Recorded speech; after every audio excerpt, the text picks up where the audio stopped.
What's up, everybody? It's Power Rankings Podcast, aka the Power Rankings Show. I'm your host, Elliot Harrison, and I am pleased to be joined, as always, with the very opinionated, coming out fresh out of the hot sports opinion and non-sports opinion oven, at Marcus_Mosher. How are you? Doing well. I don't know what gives you this idea that I'm super opinionated or anything like that, but happy to Because be here. while you were waiting for me to finish off my notes, you came out with like 1,800 opinions. So Yeah, sometimes I just have to get them off my chest. I just don't have yeah, somebody to tell them to. a rundown. Marcus thinks iced coffee sucks. He Does enjoyed yes. the new Batman, and he could care less about seeing movies in the theater. He's all about the home theater. He doesn't care if movie theaters go out of business forever. That's not There true. we go. I enjoy the theater experience, but it's just way more convenient to watch them at a home theater. Do you remember the first movie that like you could get at the same time it was playing in the theater? Like, do you remember this? Because I Yeah, of do. course I do. It was called Straight to Video. Yeah, but I'm saying, do you remember It was what usually a specific movie video? with Richard Grieco in it or something. But go ahead. No, Yes. for me, it was Titanic. I remember when Titanic was in theater, and it also came out on the two set VHS tape. Do you remember this? Well, it may have been on like a late release or like to it came back to the theaters, No, but it it did was. not debut. Oh no, it didn't debut, but Titanic was in the theater for so long that it actually the VHS came out. I mean, pretty quickly after it was out in the theater. But that was the first time I remember watching a movie at my house that was also in the theater at the same time. That actually happened with Guns N' Roses, Appetite for Destruction, which was their debut album that had Welcome to the Jungle, Sweet Child O' Mine, Paradise City, which is probably your favorite. Uh, it stayed on the charts so long in the top five that when Lies came out, their second album, they were both in the top five at the same time. And I think they were the first rock band to ever do that. Then they did it again with Use Your Illusion 1 and 2. Now, I know you've never heard of any of those albums, but it's okay. We're not judging here. It's not your fault. You're an Oasis guy. But, we do what we could do, A little bit more Nirvana, but go ahead. Yeah, so we're doing power rankings today. We're doing post draft power rankings today. I'm making some notes when Marcus talks about nonsense. Marcus has got the rundown ready with Courtney. I wanted you to talk about Batman a little bit though, because I bet you a lot of our listeners have either gone to see that movie or thinking about seeing it. I'm one of them. So make a case why I should not go to the theater and try and catch this. Oh, I think you should. I think in a theater would be incredible to see it. I actually saw it in a home Okay. theater, which was still really cool, but a very different type of Batman movie. We're used to seeing the Christian Bale or the Michael Keaton. This is Did you darker. like the Christian Bale Batmans Yes, or not? yes, I did. I Okay. liked all three of them. I thought they were fantastic. Okay. Did not like the Ben Affleck one. This one is dark though. It's visually dark, but it's also like just the whole plot is very dark. But I enjoyed it. I'm excited to hopefully see more of these.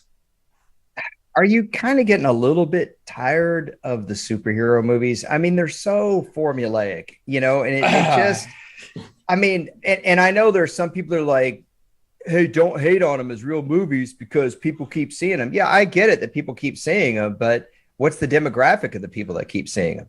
In other words, are the numbers up because teenagers are seeing them 4 and 5 times?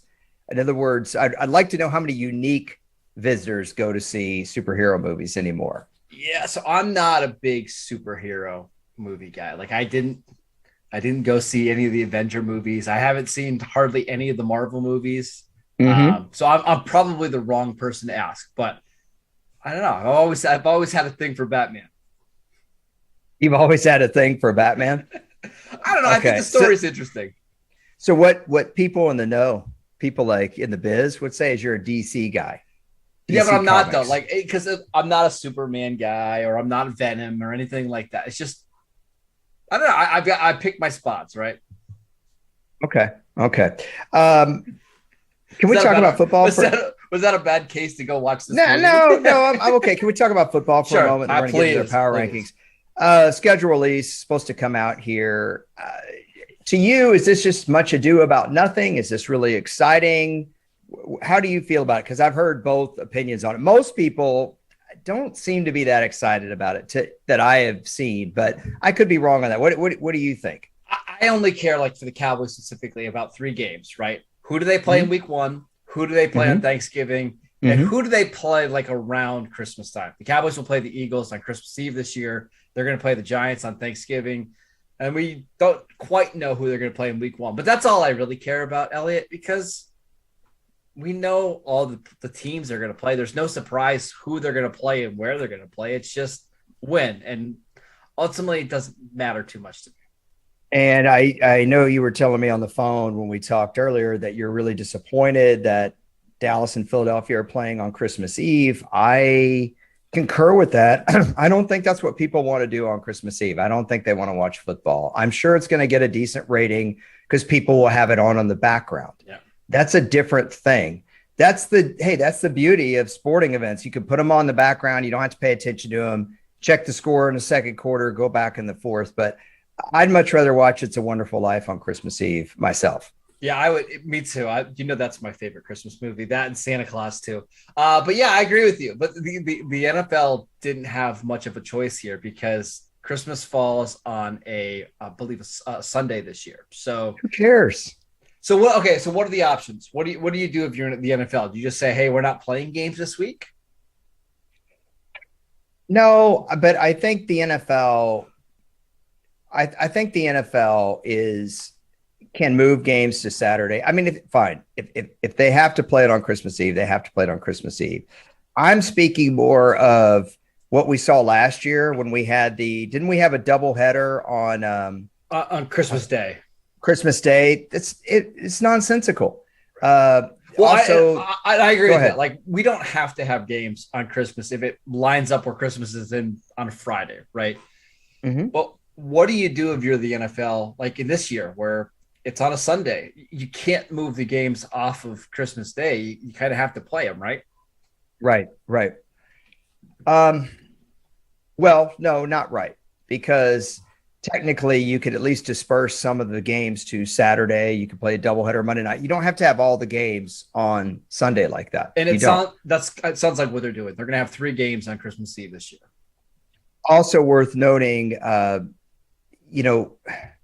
do I say this the right way? Well, let me scratch that for a second. Let me go back to last year when they played the doubleheader. We also talked about the idea of having a Black Friday game. Like, I'm just wondering where does it stop? Where does it stop? What's the point where they say, okay, we're probably overdoing it a little bit here? Where is that point?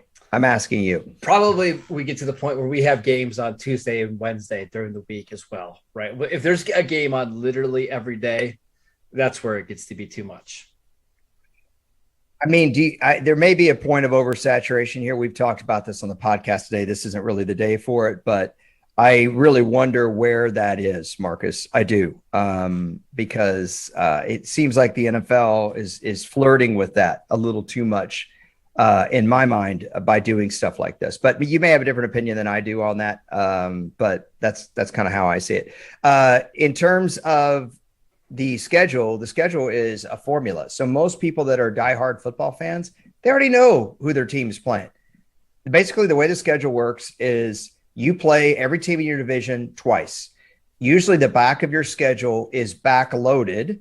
Or is loaded, your back of your schedule is backloaded with divisional games. So you may play 3 out of 4 weeks. You're going to be playing division opponents. Okay. So that's 6 games right there.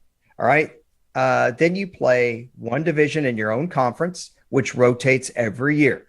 So maybe you play the NFC North this year. You also play one division in the AFC that rotates every year. That's 8 games. We just accounted for 14 games right there.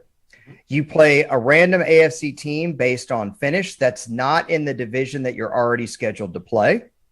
And then you play 2 random NFC teams that are not in your division and not in the division you're scheduled to play based on finish. Did I get that all right? There you go. And that's how it is. Yep. That's the formula. So basically you're just trying to figure out, okay, I know Dallas is playing, let's see, Dallas plays, or the Eagles play, NFC East plays the AFC South, I think, this year. So I know Philadelphia is going to be playing Tennessee. I know they're going to be playing Houston. I know they're going to be playing Jacksonville, and I know they're going to be playing the Colts. It's just a matter of where and when. Is the Colts a home game or a road game? Now that sometimes makes a difference. Although we know that every year now too, because every 4 years it flips, right? So the Cowboys point too. the Cowboys played Jacksonville 4 years ago at home. Now they're going to be playing them in Jacksonville. So it's just we don't know the time of the year. We just don't know the time. Yeah. That's the only thing we don't know. Okay. So getting all that aside, Marcus did the power rankings for this week. I did them all season, but we're doing a post draft, and Marcus has been doing our rankings in the off season here, and he's got a beautiful list. He worked with Courtney on, and I assume you looked at what happened towards the end of last year, free agency and draft, coaching hires, anything else? No, just my general vibe about the team kind of going into the 2022 season. Real quick, how heavily weighted is last year's performance? If you had a pie chart, because I always thought this was the hardest part of doing these. Yeah, I would say it's certainly in there. I would say 10 to 15%. I'm still looking at the roster, still looking at the coaching staff, but how you performed last year only matters a little bit. Okay. You want to get started? Yeah, let's do it. With your Sterling number 32. Well, actually, 32 and 31 are basically your team, so we should just start right there. Oh, boy, here we go. Texans at 32. They played better than the 32nd team last year, but I didn't really love their draft. I didn't love some of the moves they made in free agency. It's all about Davis Mills. If Davis Mills can take a step up here in 2022 in his second year, they could be much better than that. But in terms of the roster, the coach, don't love it. I just got to say the helmets look absolutely beautiful here. I have Houston number 32 as well. I made my power rankings. I have them with some notes here. Usually we let Marcus shine though, so I probably won't say anything. Let's go to number 31. Jacksonville. I think they've got a chance to be much better than they were last year. I wouldn't be surprised if they're the 2021 Detroit Lions, where they're just in just about every single game. I think the upgrade at head coach with Doug Peterson is a massive one.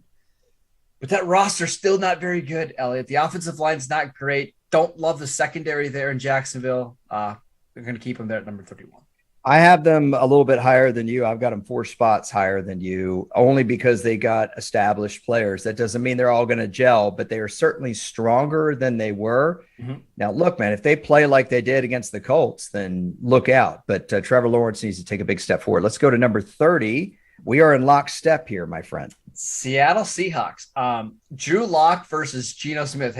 What's the last quarterback battle that has been this depressing entering week 1? Max Hall and John Skelton, maybe Ryan Finley.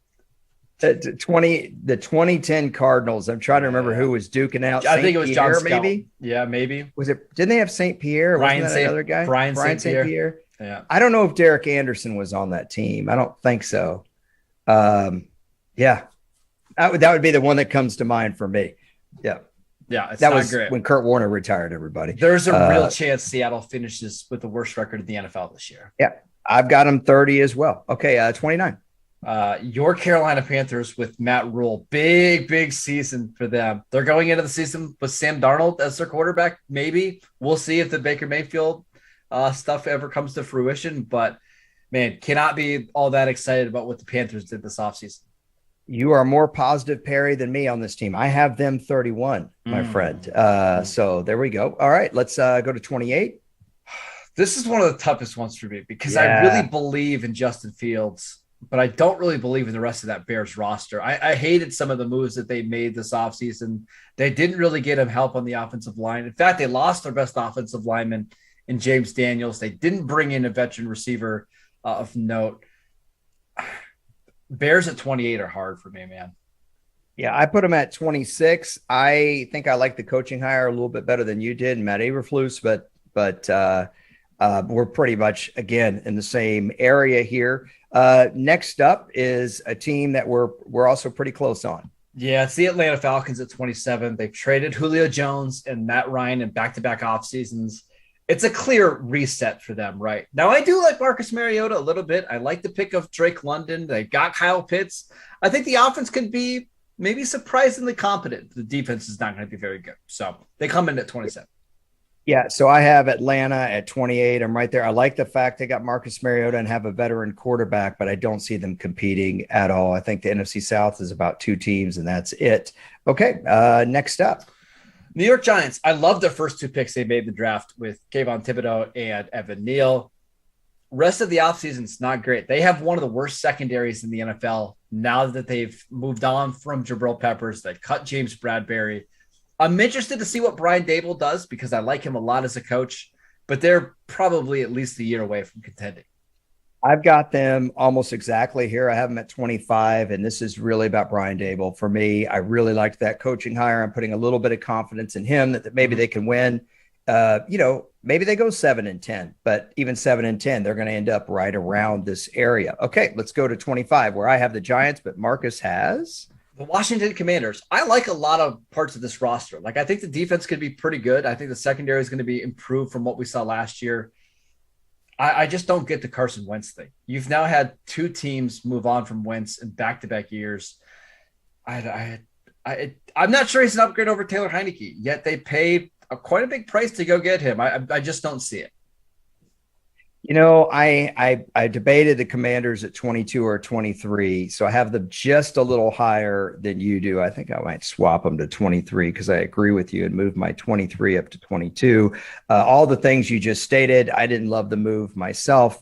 I'm curious how that wide receiver core is going to be because they didn't get anything really last year. I mean, I know McLaurin's a great player, but he needs help. Samuel was hurt all year. I think they're going to be much stronger there this year, Marcus.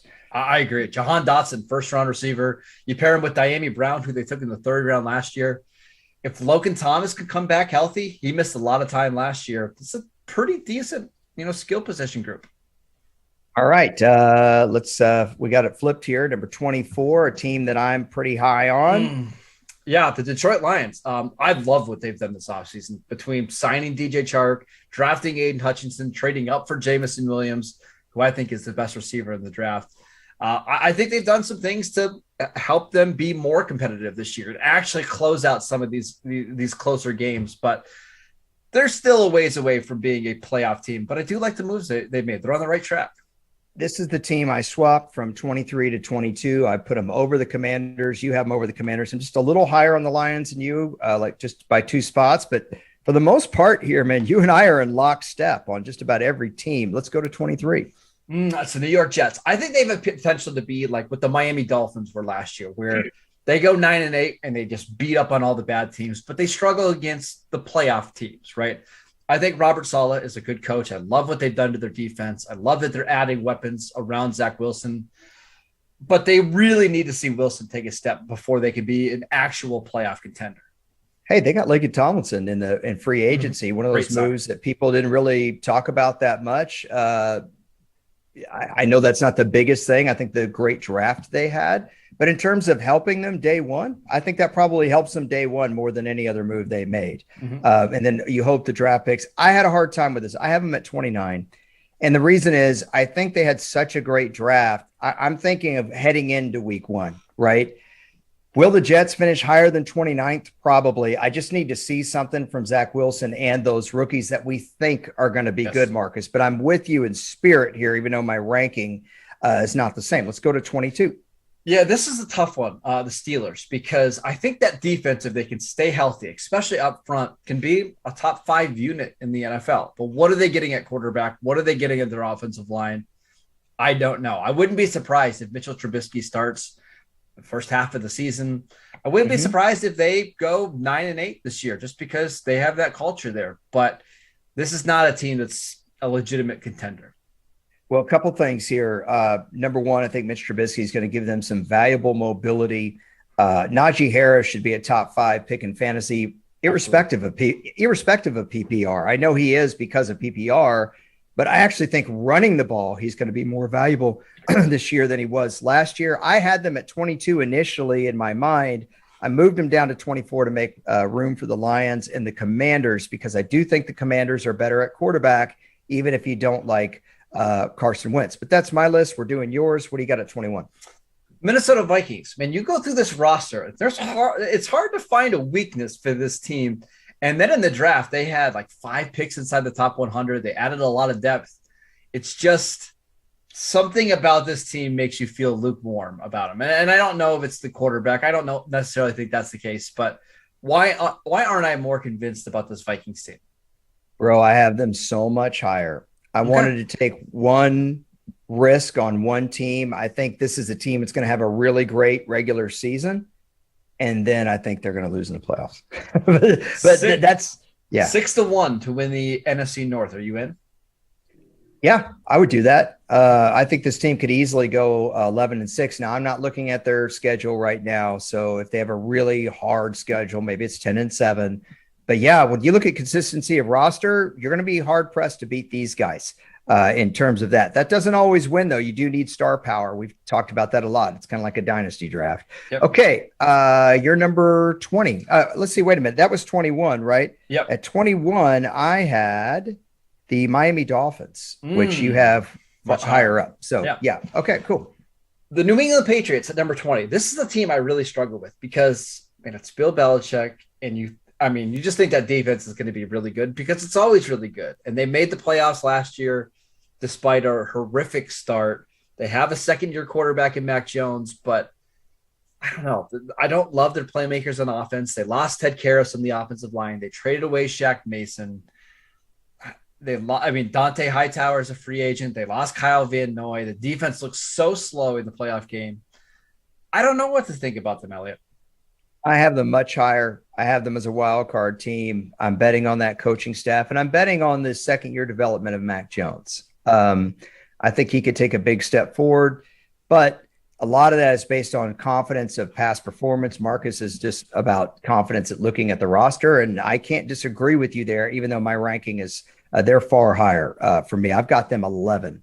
So, of course, it's a jumbled mess between 11 and 19 for me. It is, it's almost like throw them up in the air. At 20, where you're talking the Patriots, I have the Cleveland Browns because I don't know what's going to happen with them. That's fair. And I don't know. How do you feel about Baker Mayfield playing quarterback for them? That's not going to happen. I can promise you that's not going to happen. There's no chance. Okay, number 19. What do you got? It's the Philadelphia Eagles. And, man, if you look at that roster without the quarterback, and you can make an argument that's the best roster in the NFL, but I'm just not sold on Jalen Hurts. You watch him in that low. Well, hold on. You saw him in the playoff game against Tampa Bay, and he looked overwhelmed. Like, it was just far too mumuch for him. And I love the addition of A.J. Brown. I like that they drafted Jordan Davis. The secondary is still not great, and it's pretty old. But I don't know if I can put them much higher despite the roster being so good because of the quarterback. I have the Eagles higher than this. I have the Broncos here, partially because now this isn't really fair to the Broncos, but they're just in a really tough division, man. Yeah. They're in the toughest division in football. You're saying the Eagles aren't?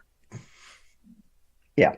And so I had the Broncos here, and admittedly, I think the Broncos could have gone higher because I know you're going to disagree with who I have higher than them. Let's go to your 18th ranked team. This is an interesting one because you've historically been very positive, Perry, about these guys. Yeah, I don't like the vibes coming out of Arizona this offseason, right? Kyler Murray wants contract extension. Seems like he's doing some of the social media stuff to get the attention of the Cardinals. You've got DeAndre Hopkins, who's going to be suspended for the first 6 games. They lost Chase Edmonds in free agency. They didn't add anything to their defensive line or their offensive line outside of Will Hernandez. I think the Cardinals are a fine team. I just don't expect them to be a 11 to 12 win team like they were last year. As wrong as you got Philadelphia, I think you got this right. I have Arizona at 14, and I think I'm a little high on them. And I think I was looking at my own bias in the past because remember, I always had Arizona when people had them at the top of their rankings, like this team is not even close to the best team in the league. Although Kyler Murray for all the stupid shenanigans with Instagram and LinkedIn, MySpace. You think Kyler Murray has a LinkedIn? I don't know. But I mean, at the end of the day, Marcus, he's a top 12 NFL quarterback. Sure.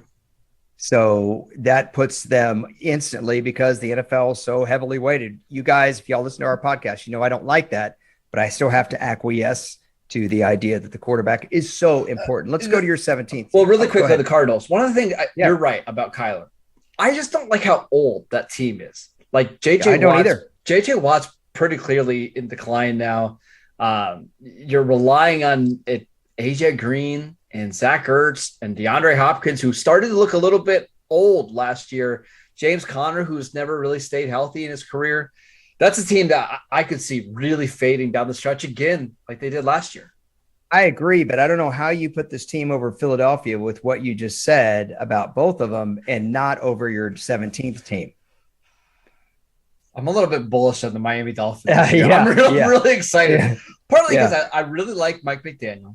That defense is ready to go right now to be a top 5 unit. They did improve the offensive line. They added one of the biggest game changers in the NFL, and Tyreek Hill. This is like a science experiment, right? You put the 2 fastest receivers on the same team with a quarterback who doesn't have a great arm. Let's see how it works. I'm really fascinated by Miami. Okay. Yeah. I think Philadelphia should be higher. Okay, let's go to 16. Why can't they do a San Francisco 49ers impression in the AFC East? They can, but this is the first time with him as a head coach. They have an issue at quarterback. The issue being they don't know. It's the Jalen Hurts issue. And I think what we need to see is what we saw from Philadelphia last year, where Nick Sirianni adjusted, and we saw that he learned from his mistakes. We don't know if that's going to happen here with Miami. I think there's just too many unknowns, and I would not put Miami's roster over Philadelphia's. I wouldn't. Oh, I would. See, I think I would. Because I thought you just said, wait a minute, you just said Philadelphia had the best. I said maybe the best. I forgot to tell you about Miami's defense, man, is so good. Yeah, that's okay. I did like the Armstead signing a lot for them. Well, you got me talking tackles and guards now all the time. There goes Mike. Even my camera doesn't like it. Golly. I mean, I didn't used to talk tackles and guards this much. All right, can we go to your 16? Sure. Well, we're moving on. We're going to flip the graphics for us in a second. It's the New Orleans Saints. One of the teams that I'm just really excited to see, because you saw them at the end of the season. That defense was incredible. They did not allow Tampa Bay to score a point in that one fantastic game against Tom Brady. They've made some really good moves this offseason, including trading up for Chris Olave. They drafted Trevor Penning. Jameis Winston's coming back, and they almost made the playoffs with Taysom Hill and your guy, Trevor Siemian, good backup quarterback. I think the Saints are a good team. I had the Saints at 18, even though I've been higher on them than you have. But I'm actually going to acquiesce to you here. It's my second time using acquiesce on this podcast. I'm dropping the Cardinals down from 14 to 18, and I'm moving everybody up because I agree with you. So I've got the Saints now at 17. I'm surprised you had them this high, because every time I told you they're probably a playoff team or certainly right there, you're like, no, this is right on the cusp. Certainly. I mean, they're getting Michael Thomas back, and they drafted Chris Olave. This is a team that was so bad on offense last year, and you add those 2 guys in, plus you get a competent quarterback for the first time since maybe before Drew Brees was washed. It's nice to see. Yeah, and I realize there's 14 teams in the playoffs, and this is number 16. But if you go to your 15th team, huge question mark right off the bat with your 15th team. Saints could easily leap this group. Yeah, and we should also mention this. There's going to be some pretty weak NFC playoff teams this year, right? The AFC is just so much stronger. The next couple teams that we're going to talk about, I think they're significantly better than like the Saints or the Eagles or the Cardinals, and they could very well be out of the playoffs. And at 15, it's the Browns. I kind of just stuck the Browns here because I don't know what else to do with them. They were nearly a playoff team last year with a broken down Baker Mayfield. They started Nick Mullins in a game. They started Case Keenum in a game. They had so many injuries as well. And if Watson can even play, it's 8 games for them this year. I think they could go 10-7. And it barely lost that game to the Raiders. They lost it at the end. That was an important game for them down the stretch. I don't remember what week that was. But it was week 16, and they had 20-something players out on COVID.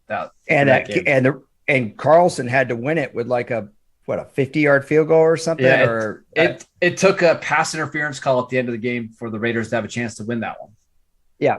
Although Derek Carr was still clutch at the end of that game. He did throw an interception with like 2 minutes left. Here we go. I'm moving on to the Titans at 14. Yeah. This is a hard one. This one's really hard. This is a team that's won at least 9 games in 6 straight seasons. I think Mike Vrabel is one of the top 5 coaches in the league. but they lost A.J. Brown. And the defense still has question marks. And I don't love the offensive line. And what does Derrick Henry have left? What does Derrick Henry have left? What's Ryan Tannehill going to do with Malik Willis now on the team? It seems like that's already an uncomfortable situation. I don't know. I think the Titans are a borderline playoff team this year.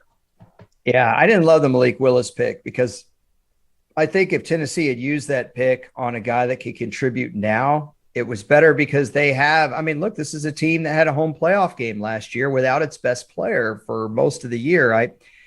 But I understand why they did it. Because of my Cardinals adjustment, the Titans move up to 16. By the way, I had Cleveland, who Marcus has at 15, at 20.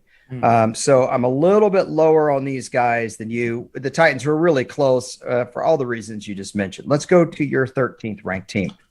The Dallas Cowboys. I'm actually curious to hear your thoughts on them. I didn't love the offseason. I don't love the roster compared to what we saw last year, but they have by far the best quarterback in the division, and that's probably enough to win 10 to 11 games. Yeah. Okay. So here I originally had the Cowboys behind the Titans. I swapped them right before we started the rankings, and then I moved them up because I dropped the Cardinals below them. So I've got the Cowboys at 15 right now. I think Dallas is probably going to be one of the weak teams to make the playoffs. I'm thinking Dallas is probably going to be a 6 seed, Marcus, maybe a 7.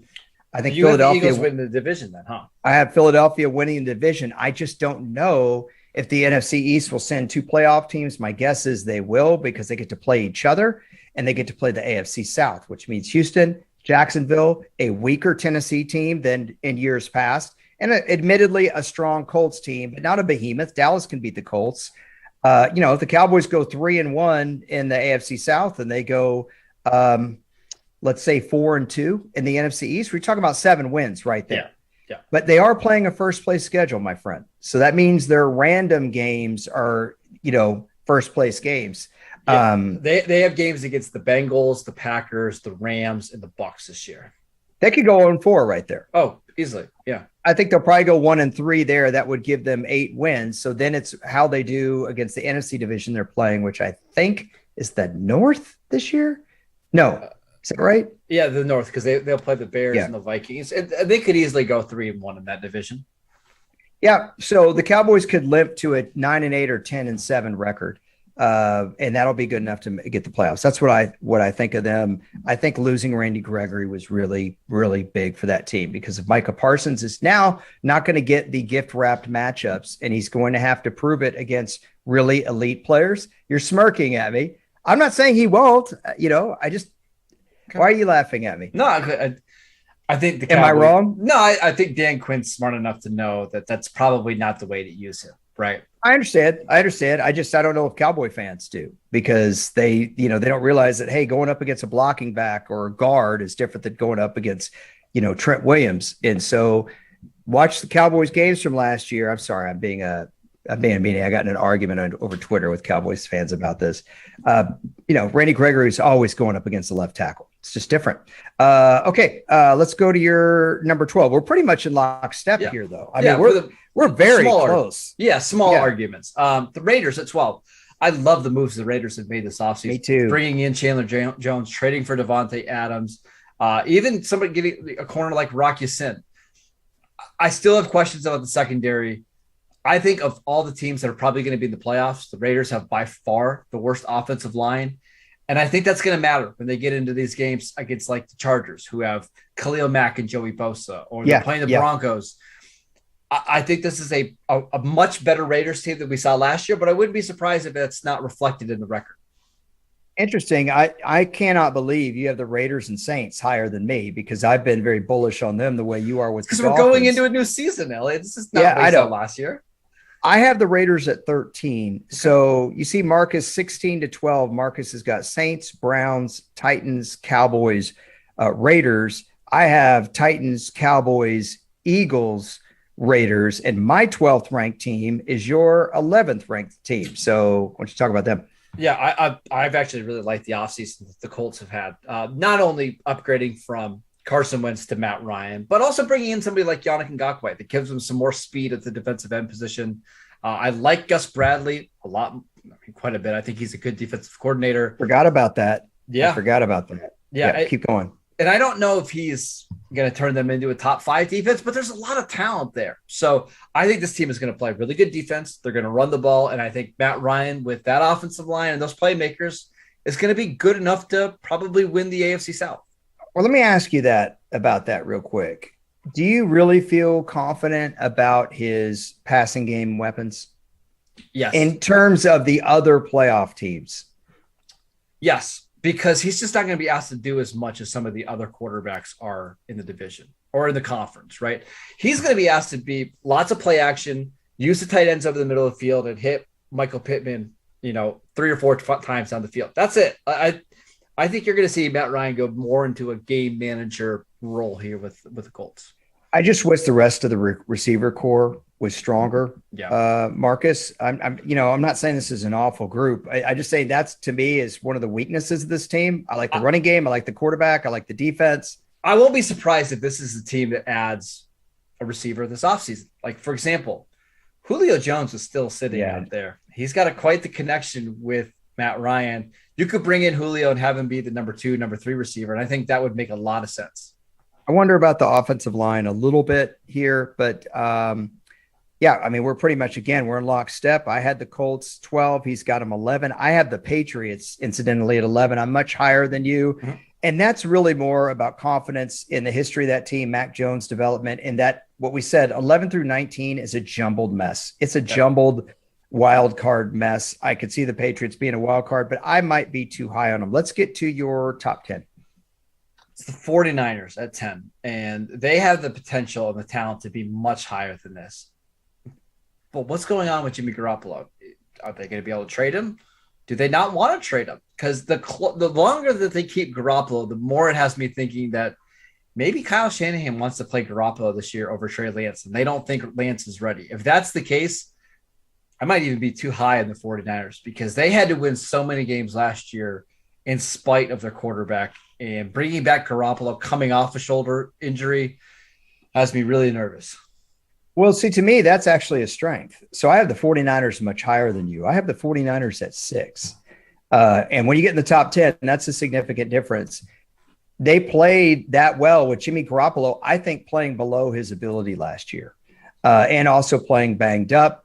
If he plays a little bit better, Trey Lance may not be a guy ever.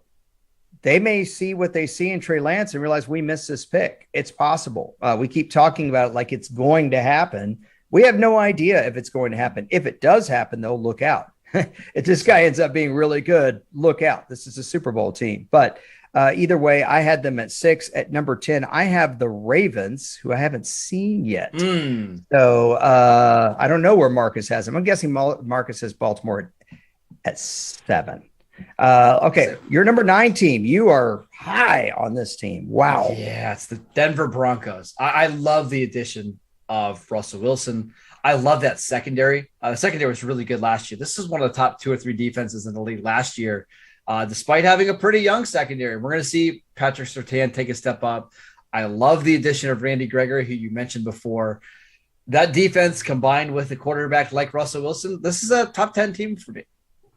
So this would be the one team on my list, and I had the Broncos at 19 that really could shoot up. It's just a lot of question marks for me. Nathaniel Hackett at head coach, brand new head coach. Russell Wilson playing in a new location for the first time in his career, where most of his career he had incredible home field advantage and most of his career a great defense. Also, the receiver corps did not play well last year. They were banged up a lot. Yes. I don't love this offensive line, Marcus. Feels very average, right? Yes. And this isn't 2014 Russell Wilson. I think you need to protect him more. And then Randy Gregory's got to stay healthy and produce for that team. With Dallas, he did have some issues last year. So a lot of question marks. If they all get answered yes, then you bet this is a top 10 team, or could be. So there we go. By the way, number 9, I have the Green Bay Packers. Okay, number 8. Yeah, Ravens culture, baby. I think the Baltimore Ravens have a really good shot to get out of the AFC this year. They had 17 players on the injured reserve list last year. Lamar Jackson had this team as the number 1 seed in the AFC before he got injured. I've loved their offseason between drafting Kyle Hamilton, between signing Marcus Williams. They reinvested in their offensive line. They're getting some of the running backs back on the field. I think the Ravens, combined with their coach and their special teams, have a chance to win 12, 13 games this year. Yeah, the one thing about that Hollywood Brown trade is it does deplete you a little bit in terms of some production outside, but I don't think they're going to miss him that bad. I could be wrong on that. By the way, Marcus is top 10 so far. 49ers at 10, which he's too low. Broncos at 9. We'll see. Ravens here at 8. My top 10 so far, Ravens at 10.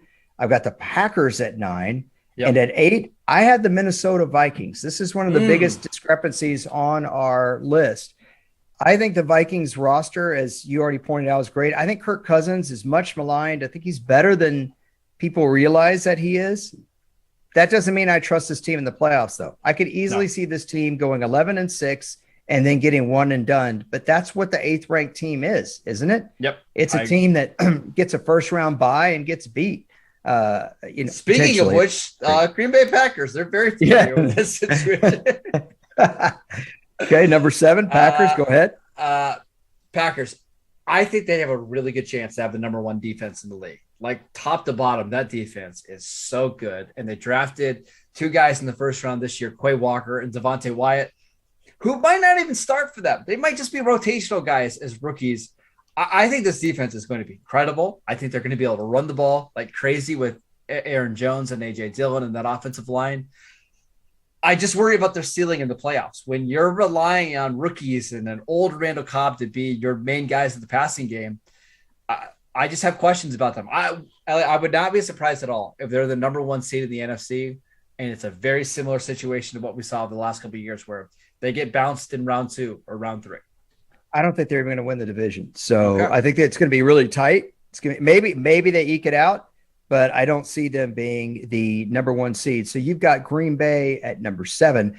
I have the Cincinnati Bengals at number 7.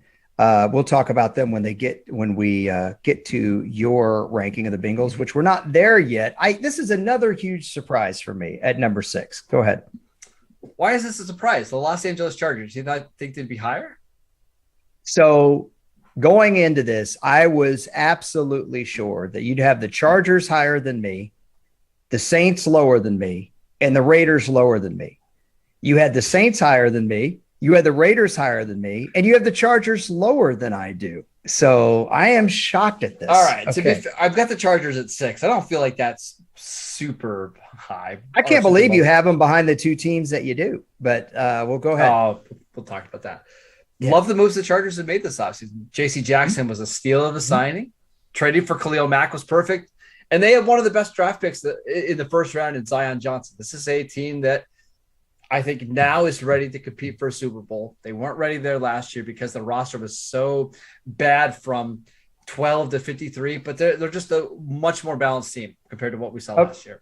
Yeah. So as I said before, I have the 49ers here at 6 versus the Chargers. I have the Chargers at 4. I just hope, speaking of that number, that Brandon Staley doesn't go for it on 4th down as much this year. Take less risks. I think you overswung there last year. And that's the reason why I have the Chiefs at 5 over the Chargers, because even though I don't love the moves that the Chiefs made this offseason, it's still Andy Reid. And Andy Reid's coached in a million big games. And I just have more confidence that they're going to be able to take care of business at home. They still have probably the best quarterback in football. The ceiling's not quite as high as it was with Tyreek Hill, but this is still a team that I think is a lock to win 11, 12 games. Yeah, so you got the Chargers at 6. You've got the Chiefs at 5. I have the Chiefs at 5 as well. I went with the Chargers over them. I just like the Chargers personnel better. I don't think the Chiefs are as dangerous on offense, or as dangerous as they used to be. Your number 4 team isn't surprising to me. It's just surprising that you didn't have the Chargers over them, given how I know how bullish you are on the Chargers. Yeah, I just think the Bengals have a better roster, right? Top to bottom, they're better than they were last year. And, they went to the Super Bowl. They were a couple plays away. Their biggest weakness was the offensive line. They added Ted Karras. They added Lyle Collins. They added Alex Kappa. They didn't really lose anything on defense. In fact, they've added to it, drafting Dax Hill. I know a lot of people are predicting a regression for the Bengals, but I just don't see it. This roster is just so much better than it was last year. I have the Bengals at 7. I told you I'd talk about them when we got there. I don't see a big regression for them. I just want Zach Taylor to prove it. Sure. Do it again. Fair Joe enough. Burrow, do it again. We talk a lot about the quarterback kicker combo. The quarterback coach kicker combo to me is always really interesting. If those three don't prove it, the kicker didn't have a great year. The quarterback did, but he's a second-year player and he needs to prove it. And the head coach had his first good year as a head coach. I think he needs to prove it. But because I like their personnel moves so much, I kept them at 7. I don't think there's any shame in having the uber talented Chargers, the Chiefs, and the 49ers ahead of them. If you want to argue the Chargers, I understand out there because they haven't proven it yet. Okay, so far Marcus has got the Ravens at 8, the Packers at 7, the Chargers at 6, the Chiefs at 5, the Bengals at 4. At number 3, you could make a case for number 1. Mm-hmm. It's the Buccaneers. So I like to kind of do these power rankings all year long, like at different points in the offseason, just to kind of see how I feel about teams. Mm-hmm. Mm-hmm. Before Tom Brady announced that he was coming back, I had them at 22. Once he's back, or now that we know he's back, I got them at 3. They are a legitimate Super Bowl contender once again. I thought Brady was phenomenal last year. He was so good in that playoff game against the Rams, which they lost. They've got some guys back that I think are going to help. They signed Russell Gage, which I know is not Antonio Brown, but it's a nice little piece. I just think this team is really good. I think that's a nice piece. Absolutely. I worry about their front 7 a little bit. It's old too. That's a thing that you have to worry about. A little bit. Yeah. So you do the power rankings all year. We'll be looking forward to your July 7th. Everyone's on vacation. Power rankings. You know who the best power ranker of all time is? NFL? You. Dr. Z. Okay. I have the Bucks at number 3 as well. So we are in lockstep there. I said you could make a case for number 1. Age in the front 7 is my main deterrent there, Marcus. Be interesting to see how the offensive line plays as well. Number 2 team, we differ. Yeah, my number 2 team is the Super Bowl champions from last year. It's the Los Angeles Rams. Still think this team has a great shot at repeating. Matt Stafford in the second year in the system. They've got arguably the best receiver in football, the most dominant defensive player in Aaron Donald, Jalen Ramsey. I do worry a little bit about the depth. I think losing Von Miller is going to hurt more than what people think. They're still weak at a couple spots on the offensive line, but it's a team that absolutely could win the Super Bowl again this year. You know who I think a real key to their team is? I think if Leonard Floyd plays like he's shown in flashes throughout his career, he's a good player. He's a good football player. Why you're making a face? I thought you were going to say Troy Hill. No. Okay.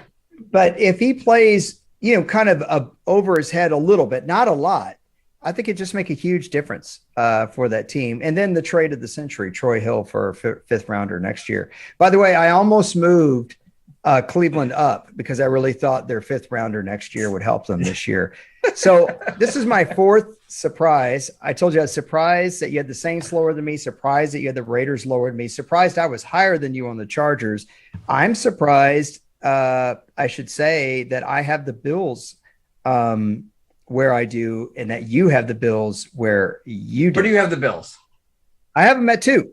Okay. So we're not differing a lot. No, but I did not think there was any way that they were going to be your number 1 team. Yeah, this is the best team in football to me. That doesn't mean they're going to win a Super Bowl because the AFC is so much harder than the NFC is, right? If you get to the Super Bowl in the AFC, you're going to have to be a ridiculously good team. But top to bottom, this roster is incredible. Josh Allen, I believe he's entering year 5 now. The playoff game that he had against the Chiefs was incredible. I like the moves that they made on the offensive line, and I like what they did on defense. Their biggest issue last year, Elliot, is they couldn't get any pressure when they absolutely needed it. So what do they go do? They go and sign Von Miller. They needed another corner opposite of Tre'Davious White. They traded up for Kaiir Elam. They needed a running back that could make plays, out of the backfield and that could hit home runs. They draft James Cook from Georgia. There's really no weakness on this team anywhere. Well, they tried to get McKissick. Yeah, they tried. Look, we are very, very close here. Marcus is top five. He's got Kansas City 5, Cincinnati 4, Tampa 3, the Rams 2, and the Bills 1. I have the Chiefs 5, the Chargers 4, the Bucks 3, the Bills 2, the Rams 1. The only team that's missing is the Chargers. I've got them in the top 5. You've got them just outside of the top 5. But for the most part, I mean, our top 6 teams are our top 5 teams are almost identical. Our biggest discrepancy when it comes to the elite teams is I am higher on San Francisco by a pretty good margin than you are, and you're higher on Green Bay. I wonder, of all this group, okay, and I'd like for you to just give a rundown of all your teams again real quick, but out of all this group, what's the team that you think you could just be most wrong on? I always wondered that when I would do these, and it was usually a team I had ranked high that was going to plummet, or is it a team that you've just got really low that you're like, I could see these guys having a great year? It's probably the Broncos for me, right? Because they are in such a tough division. If Russell Wilson just looks old, like in Seattle, kind of knew what was going on behind closed doors, if he doesn't gel and click as quickly as maybe we're thinking he will, it could be a problem. It's also a first-year head coach with Nathaniel Hackett. We're projecting a lot there, but I've got a feeling Denver is going to be a pretty solid team.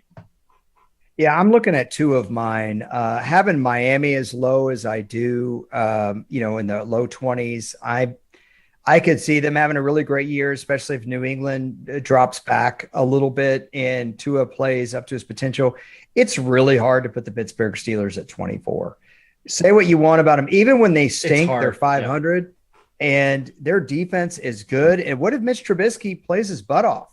It's just, I could see Pittsburgh ending up, with the question marks in Cleveland. Lamar Jackson gets banged up again. What are you? I was gonna say they could end up. Would it be all that shocking if they're like 10-7, but with like a minus 60-point differential, kind of like they were last year? Like when they lose games, they're gonna get killed, right? Like they're just not as talented as other teams, but they're gonna play in like 12 games that are decided by 3 points or something like that. It's really hard in the NFL to win it all running the football and playing good defense. The quarterback is too important. We've had podcasts on that. The 49ers got very close last year, but is it hard to play conservative ball like that with a good defense and make the postseason? No, you could, especially with 7 teams. I could see Pittsburgh. That would probably be the one that I think would jump up the most. Why don't you go over the 32 teams real quick? At 32, we've got the Texans, 31, the Jacksonville Jaguars. They're a team, though, I would not be surprised if at the end of the year they rattle off 4 or 5 wins once kind of Trevor Lawrence gets into the rhythm. Some veteran talent, too. Yeah. Seattle at 30, would not be surprised at all. They have the number 1 pick next year. Carolina Panthers at 29, the Bears at 28, the Falcons at 27, the Giants at 26, but I'm really interested to see Brian Daboll there. We've got the Washington Commanders at 25. Really good defense. We'll see what Carson Wentz can bring. 24, the Detroit Lions, who I actually like quite a bit. I also like the Jets at 23. Just got done talking about the Steelers at 22. Your Minnesota Vikings, the 2022 NFC North champions, at 21. The Patriots at 20. The Eagles at 19. I just wish I liked Jalen Hurts a little bit more. The Cardinals at 18. The Dolphins at 17. I'm kind of in on Miami this year. Saints at 16. I think that's a playoff team in the NFC South. The Browns at 15. Who knows what we're going to get from Deshaun Watson. The number 1 seed Tennessee Titans at 14. The Dallas Cowboys at 13. The Las Vegas Raiders at 12 with their new head coach and Josh McDaniels and Devontae Adams. The Colts at 11 with Matt Ryan. 10, San Francisco 49ers. I could be way off on them. They could end up winning the NFC. Wouldn't shock me at all. Denver Broncos at 9. Baltimore Ravens, back in on Ravens culture at 8. Green Bay Packers at 7. Our Los Angeles Chargers at 6. The Kansas City Chiefs at number 5. The Bengals at 4.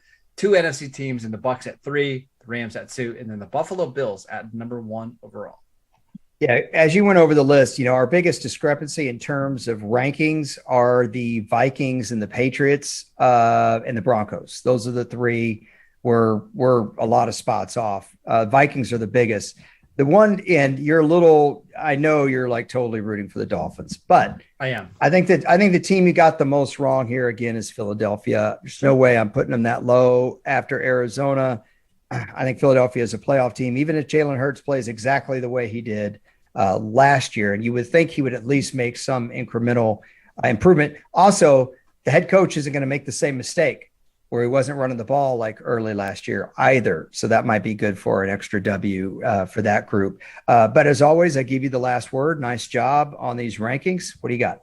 Yeah, we're entering the dead period of the NFL, right? After the schedule gets released, we've really got nothing going on until the Hall of Fame game or training camp starting in late July, early August. But this is the time of the year where the good teams get better, whether that's signing a veteran free agent, whether that's making a trade just to improve depth. There's still a lot of good free agents out there. You mentioned Jarvis Landry all the time. Like, for a contender, could he fill a role? What about Odell Beckham? I think a smart team is going to sign Odell Beckham here over the next couple of weeks, stash him for the first half of the season. We'll see what he looks like. Jadeveon Clowney. Clowney is still a really good edge rusher. Could a team like the Baltimore Ravens bring in Clowney just to give them more edge rush help? I know this is going to be a boring time of the NFL, but this is when good teams can get much better. No, and I agree with you. Like, there's not a lot going on. We've already kind of seen some previews of that with Marcus piecing out on the Tuesday podcast. So he had dad duties, everybody. Yes, I'm being a shout out jerk. To my daughter. Yes, big shout out. Where's Pup? She's in the other room. She's hanging out. She's waiting for this podcast to be done so we can go play. Oh, well, all right. So we're going to get out of here with that so that Marcus can go play with his dog, of course. He is at Marcus_Mosher. He is the host of Locked On Cowboys with Landon McCool, and he also covers the Raiders for USA Today. I am at Harrison NFL on Twitter, and we thank Courtney and Eric and Herbert and all the good folks at Brinks. And you guys, we'll see y'all soon.